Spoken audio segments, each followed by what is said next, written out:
సునాదస్వరము June 9.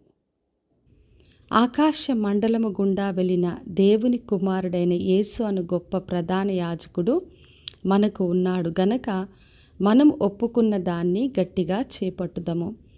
హెబ్రీలకు రాసిన పత్రిక 4వ అధ్యాయము 14వ వచనం. మరి యేసుక్రీస్తు అను గొప్ప ప్రధాన యాజకుని గురించి దేవుడు ఈ రోజున వాగ్దానం చేస్తున్నాడు. మరి పాత నిబంధన గ్రంథంలో మనం చదివినప్పుడు యాజకులు వెళ్ళి ప్రజలందరి పక్షంగా దేవుని సన్నిధిలో విజ్ఞాపన చేసేవారు.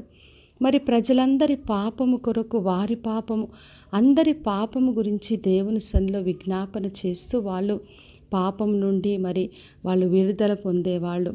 అయితే యేసుక్రీస్తును గొప్ప ప్రధాన యాజకుడు ఆకాశ మండలము గుండా వెళ్ళాడు. ఆయన దేవుని కుమారుడుగా ఉన్నాడు కాబట్టి మనందరి పక్షంగా విజ్ఞాపన చేసి మరి మన పాపం నుంచి మనలకు విడుదలిచ్చే దేవుడు. అందుకే ఇంత గొప్ప ప్రధాన యాజకుడు మనకున్నాడు గనక మనము ధైర్యముతో విశ్వాసంతో ఒప్పుకున్న దాన్ని గట్టిగా పట్టుకోవాలని ప్రభు కోరుతున్నాడు.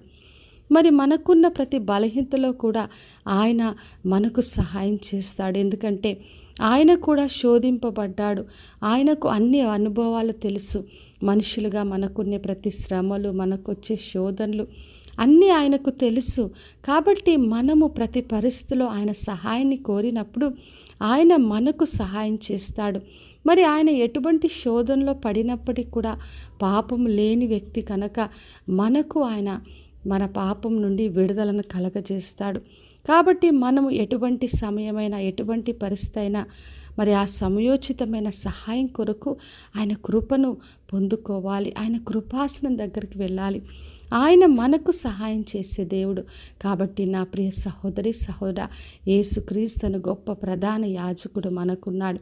కాబట్టి మనం ఏ విశ్వాసంతో ఆరంభించామో, ఏ పిలుపును ఏది మనము కలిగి ఉన్నామో దాన్ని గట్టిగా పట్టుకుందాం. ఆ ఒప్పుకున్న దాన్ని గట్టిగా చేపట్టి ముందు కొనసాగినప్పుడు ఏ శోధనలైనా ఏ పరిస్థితి అయినా ఆయన మనకు సహాయం చేస్తాడు. కాబట్టి విశ్వాసంతో ఆయనను ఆశ్రయించి ఆయన ద్వారా కృపను కనికరమును పొందుకుందాం. ప్రార్థన చేసుకుందాం.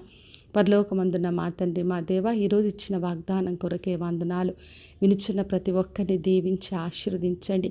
యేసు గొప్ప ప్రధాన యాజకుడిగా మీరుండి ప్రతి ఒక్కరి బలహీనతలో సహాయం దయచేసి మీరే వారికి కావలసిన సమయోచితమైన కృపను అనుగ్రహించి విడుదల ఇవ్వమని యేసు నామములో అడిగి వేడుకొంచున్నాను తండ్రి. ఆమెన్. ఈ శుభవచనము వినిచిన ప్రతి ఒక్కరి జీవితంలో నెరవేర్చబడునుగాక. నేను మీ ప్రియ సహోదరి మంజులాచరణ్.